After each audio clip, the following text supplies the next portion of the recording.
Want equity too. Well, A little more equity. you know what, I have to tell you that equity comes, in my opinion, equity comes from, I was a kid who grew up in the Bronx, and my sense of equity was I want the very, very best I can get my hands on in terms of education. And the truth of the matter is that I grew up on Arthur Avenue, 187. It wasn't, I mean, I didn't have a mother and a father who, you know, my mother had an 8th grade education, worked at Veterans Hospital, put herself through high school to get a GED, and to be a role model for us. And my grandmother would take care of us when my mother had to work 2 jobs. So equity has to be that you're going to give me access and the very best you can give me to get in the race. If you're not putting me in the race, then you're doing a disservice to me. Then you're not helping me. That's the problem. You're Robert, killing neighborhood Robert. schools. Please. Robert, I agree with you. Neighborhood schools are a key, you know, they're the core. They're the core. I mean, the truth of the matter is, parents, you know, when you ask parents, does your kid go to a good school? They don't think about, right? They think about my kid's school. But at the same time, we have to think about if a school like Stuyvesant can provide those kids, then why are we settling for other schools not getting what Stuyvesant, we already know what works. You know, it's like, I have an issue with small class size reduction, I really do. Because I look at it this way. If parents who have a lot of money and can afford to put their kids in private school, what's one of the things they first look for? They say, class size. I want my kid in a small class, 10 kids, 12 kids, personalized, right? And yet we say to other kids, but you know what, you deserve to be in a class of 33. So what message are we giving? I mean, the fact is that we know that there are people that would not, I mean, I put my kid in my district.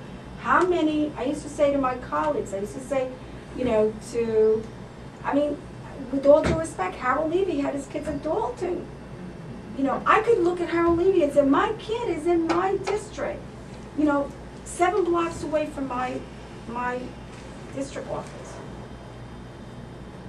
You didn't have too many superintendents that could say their kid was in their district. So, anyway. So I do agree with you on the neighborhood schools. When we, I didn't think I was going to agree with you on something. this community board, when they took in the, in supporting the need for a high school in Riverdale, I mean, the board at least stressed that we wanted a neighborhood school. We want our kids to go to school like we did, like we had the opportunity to do when we were younger.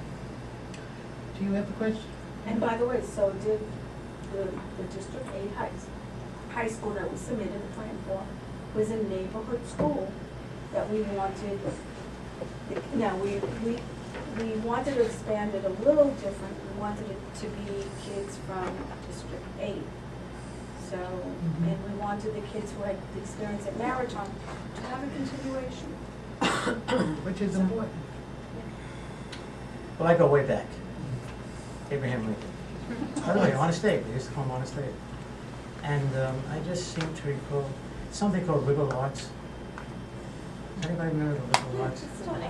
And I think it still is good, because I always thought that gave more of a chance of kids to really get involved in school, because it's interesting, it's giving them another approach, and then it gives them something to really make English and math and all the terrific programs have more meaning, because they have a little bit of relaxation, a little bit of understanding, a little bit of more breadth to the courses. I'm just wondering if we've sort of moved away from liberal arts.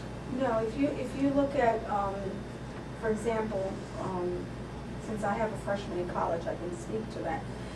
If you have a child who is undecided, they can go to any college and take a liberal arts and that's the reading, or, or if you have a child who is so focused, and I know, I want to be an engineer. You apply to an engineering school, and you start early, because the truth of the matter is, the amount of work in terms of mathematics and calculus and all that, it would be very hard to go through liberal arts and then make up that kind of work to then come out with an engineering degree. Now, it doesn't mean it's impossible, but the truth of the matter is that we have coursework that allows children, if they have a focus, to go in that direction. If I want to go to medical school, then I want to take a lot of science. I want to take biology, chemistry, physics. So, doesn't mean I don't take courses in psychology and music and art. Sure. But, and then there are those students who obviously apply to schools that are just about music and art. Because they, that's their passion. They want to study with the best and the brightest in terms of theater or instrumental music and stuff like that. So the liberal arts it's not gone. It's just well, no, it's an option for students who are undecided in many cases. And in some cases, even to go to business school, you encourage them to take a liberal arts because it's too soon to think about going to a business school and then apply to maybe a warden or a business school that you're interested in. But it's not. I'm going to take one or two more questions and then